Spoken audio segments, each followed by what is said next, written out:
Armstrong and Aldrin are scheduled to set foot on the moon. That's felt like a pitch change rather than an acceleration increase. 1 minute.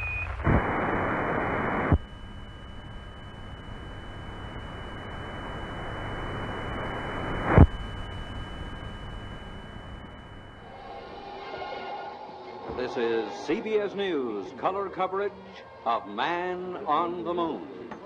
Sponsored by Kellogg's. Kellogg's puts more in your morning. Here from CBS News Apollo headquarters at Kennedy Space Center, correspondent Walter Cronkite. Good morning. It's T-minus 1 hour, 29 minutes, and 53 seconds and counting in just an hour and a half. If all goes well, Apollo 11 astronauts, Armstrong, Aldrin, and Collins are to lift off from pad 39A out there on the voyage man always has dreamed about. Next stop for them, the moon. So it is now that there is time, if only briefly in this busy morning, to think of those three men and the burdens and the hopes that they carry on behalf of all mankind. Here's Jack King in Launch Control. We're approaching the 60-second mark on the Apollo 11 mission. T-minus 15 seconds. Guidance is internal. 12, 11, 10, 9. Ignition sequence starts. 6, 5, 4, 3, 2, 1, 0. All engine running.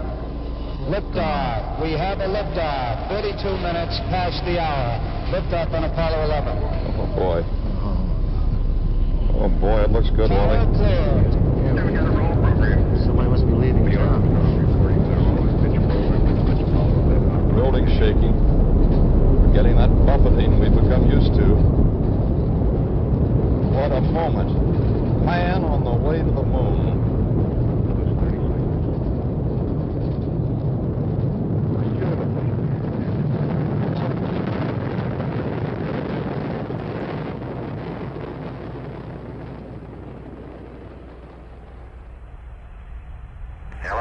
Hello, Houston. This is Apollo 11. I'm reading you loud and clear. Go ahead, over.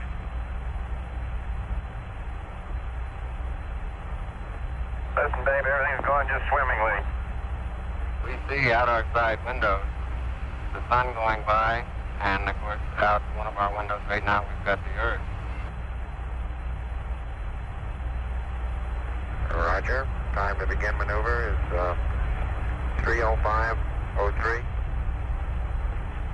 We approach the moon will gradually grow larger and larger in size.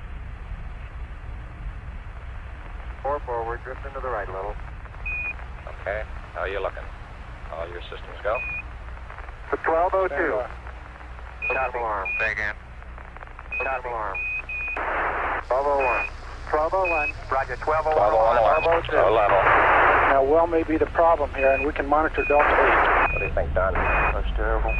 Let me try auto again now, see what happens. 1 minute. 1 minute. Roger, we got If it doesn't reaffirm, we'll be good. Roger, you've lost misspent.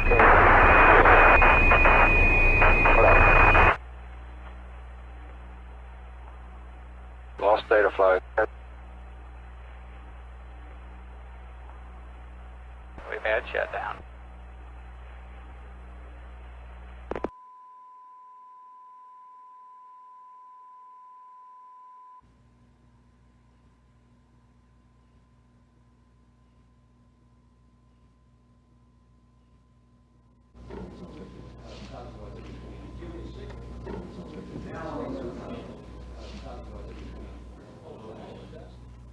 Good evening, my fellow Americans.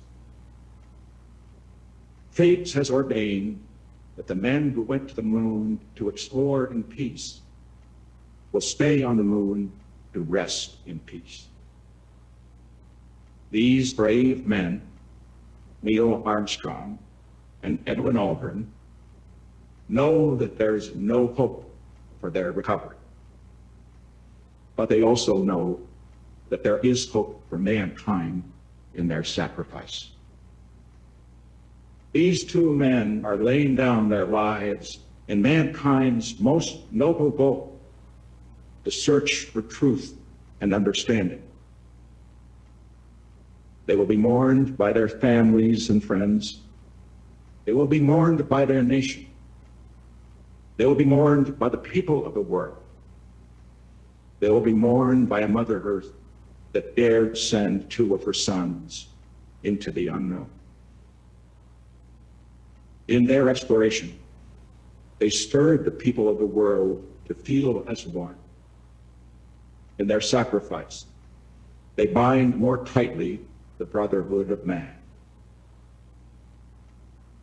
In ancient days, men looked at stars and saw their heroes in the constellations.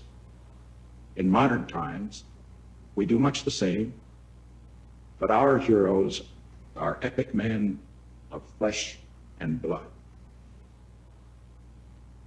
Others will follow and surely find their way home. Man's search will not be denied.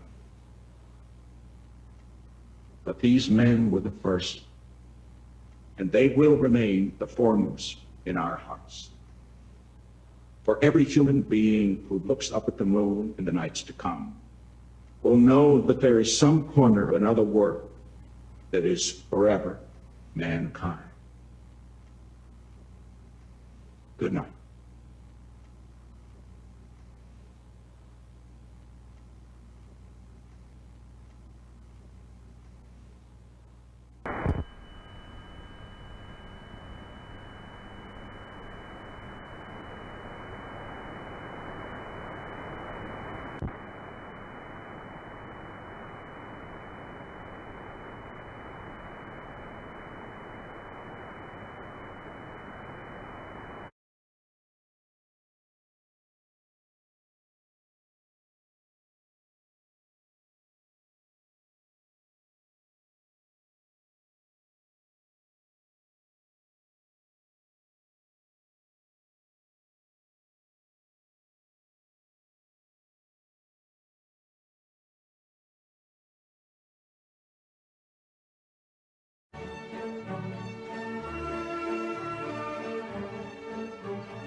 米国では2割の国民がアポロの有人月面着陸を信じていません。